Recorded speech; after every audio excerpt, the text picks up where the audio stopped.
Very good morning, guys. Directly coming to the topic without wasting the times.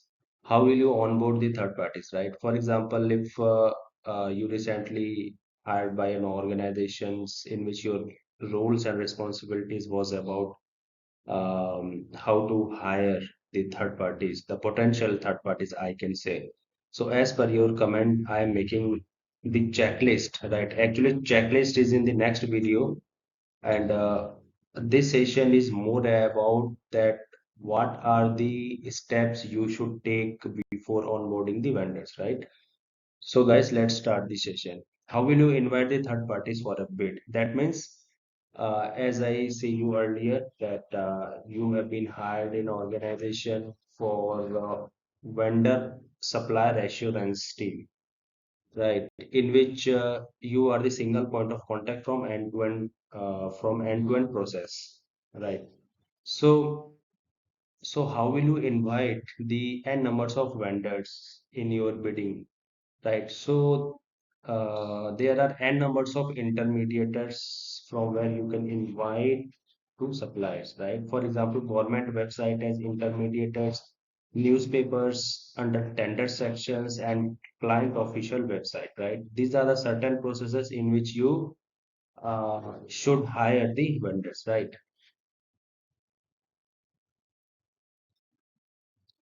The duration of the vendors is generally 2 months ahead, or for example 3 months ahead. For example, you have to release the tenders 2 months earlier than the actual bidding process starts, right? Next is, does existing vendor have any extra benefits during the bidding process or not? Yes, the customer has a small soft corners with existing third parties, and due to this, the maximum chance to win the bid. Right, because the vendor already works in the client environment, and the existing vendor actually know end-to-end processes, right?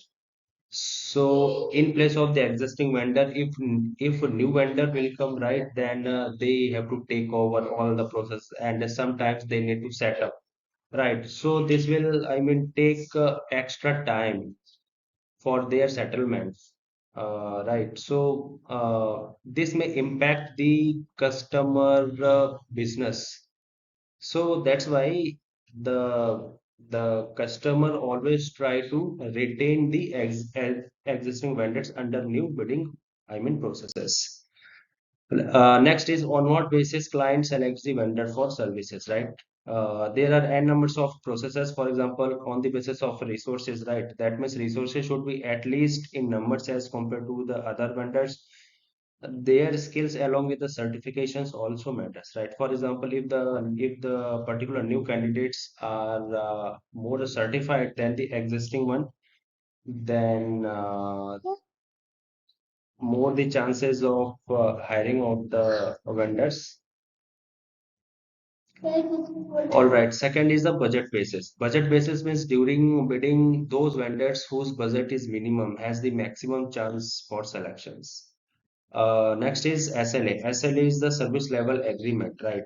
This is the most important part because this agreement actually deals with the duration of the services you are providing to the customer, right? That means those vendors whose service level agreement is within the customer time frame has the highest chances of winning the biddings. Next is minimum downtime, right? Service downtime should be minimum as committed by the vendor in RFP. So RFP is a document a vendor has to submit to the customers, right, before go live. Yes, next is the quality. That means quality of services committed should be better as compared to the other vendors. Vendors status. That means the particular vendor should be internationally certified. So after seeing that particular certified, the customer has automatic a kind of trust over the vendors. Like for example, if the vendor is ISO certified, right, ISO double two 301 certified, NIST COVID cybersecurity essential, etc. Right? So the standard or certification brings the actual trust of the customers over you, right? Next is the past history, right? So historic records is important to analyze their facts, right? Which helps to understand their delivery very fair. Next is what happens if client rejects all the vendors, or under what scenarios client doesn't choose any vendors or services. So if client doesn't choose any vendor, means they will proceed the next bidding process again with the n numbers of vendors. That means the particular next vendors, right? So reason for not selection may be resources, planning, budget issues, quality of services, right? Vendor is standard and the past history, etc. So guys, these are the certain questionnaires which may help you if you, if you have the roles and responsibilities to onboard the vendors, right?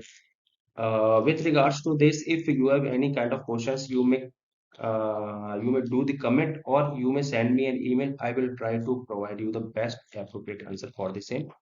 So guys,